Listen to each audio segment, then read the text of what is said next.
സങ്കീർത്തനങ്ങൾ 9-ാം അധ്യായം. ഞാൻ പൂർണ്ണ ഹൃദയത്തോടെ യഹോവയെ സ്തുതിക്കും.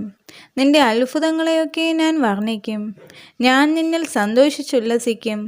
അത്യുന്നതനായുള്ളവേ, ഞാൻ നിന്റെ നാമത്തെ കീർത്തിക്കും. എൻ്റെ ശത്രുക്കൾ പിൻവാങ്ങുകയിൽ ഇടറി വീണു, നിന്റെ സന്നിധിയിൽ നശിച്ചു പോകും. നീ എൻ്റെ കാര്യവും വ്യവഹാരവും നടത്തിയിരിക്കുന്നു. നീ നീതിയോടെ വിധിച്ചുകൊണ്ട് സിംഹാസനത്തിലിരിക്കുന്നു. നീ ജാതികളെ ശാസിച്ച് ദുഷ്ടനെ നശിപ്പിച്ചു. അവരുടെ നാമത്തെ നീ സദാകാലത്തേക്ക് മായ്ച്ചു കളഞ്ഞു. ശത്രുക്കൾ മുടിഞ്ഞ് സദാകാലത്തേക്ക് നശിച്ചിരിക്കുന്നു. അവരുടെ പട്ടണങ്ങളെയും നീ മറച്ചു കളഞ്ഞിരിക്കുന്നു. അവയുടെ ഓർമ്മ കൂടെ ഇല്ലാതെയായിരിക്കുന്നു. എന്നാൽ യഹോവ എന്നേക്കും വാഴുന്നു. ന്യായവിധിക്ക് അവൻ സിംഹാസനം ഒരുക്കിയിരിക്കുന്നു.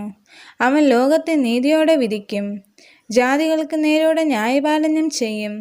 യഹോവ പീഡിതന് ഒരു അഭയസ്ഥാനം, കഷ്ടകാലത്ത് ഒരു അഭയസ്ഥാനം തന്നെ. നിന്റെ നാമത്തെ അറിയുന്നവർ നിങ്ങൾ ആശ്രയിക്കും. യഹോവേ, നിന്നെ അന്വേഷിക്കുന്നവരെ നീ ഉപേക്ഷിക്കുന്നില്ലല്ലോ. സിയോനിൽ വസിക്കുന്ന യഹോവയ്ക്ക് സ്തോത്രം പാടുവിൻ. അവൻ്റെ പ്രവർത്തികളെ ജാതികളുടെ ഇടയിൽ ഘോഷിപ്പിൻ. രക്തപാതകത്തിന് പ്രതികാരം ചെയ്യുന്നവൻ അവരെ ഓർക്കുന്നു. എളിയവരുടെ നിലവിളി അവൻ മറക്കുന്നതുമില്ല. യഹോവേ, എന്നോട് കരുണയുണ്ടാകണമേ. മരണവാതിലുകളിൽ നിന്ന് എന്നെ ഉദ്ധരിക്കുന്നവനെ, എന്നെ പകയ്ക്കുന്നവരാൽ എനിക്ക് നേരിടുന്ന കഷ്ടം നോക്കണമേ.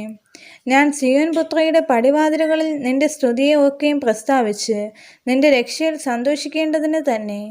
ജാതികൾ തങ്ങൾ ഉണ്ടാക്കിയ കുഴിയിൽ താണുപോയി.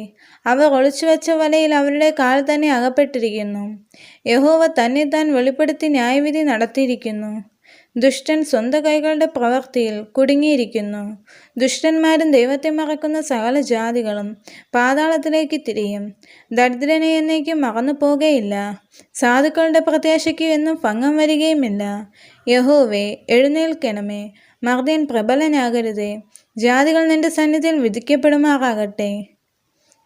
യഹോവേ, തങ്ങൾ മർദ്ദിയരത്രേ എന്ന് ജാതികൾ അറിയേണ്ടതിന് അവർക്ക് ഭയം വരുത്തണമേ.